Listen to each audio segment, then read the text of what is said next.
ایران کی وزیر خارجہ عباس عراقچی نے مصر کی بندرگاہ پر 2 جہازوں کو ڈرونز سے نشانہ بنائے جانے کے عمل کو اسرائیل کا فالس فلیگ آپریشن قرار دے دیا۔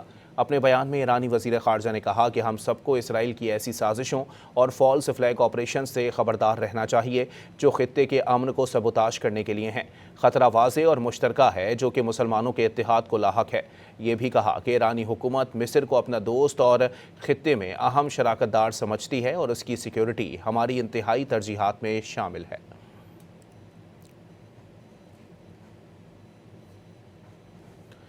ایران کی وزیر خارجہ عباس عراقچی نے مصر کی بندرگاہ پر 2 جہازوں کو ڈرونز سے نشانہ بنائے جانے کے عمل کو اسرائیل کا فالس فلیگ آپریشن قرار دے دیا۔ اپنے بیان میں ایرانی وزیر خارجہ نے کہا کہ ہم سب کو اسرائیل کی ایسی سازشوں اور فالس فلیگ آپریشن سے خبردار رہنا چاہیے جو خطے کے امن کو سبوتاژ کرنے کے لیے ہیں۔ خطرہ واضح اور مشترکہ ہے جو کہ مسلمانوں کے اتحاد کو لاحق ہے۔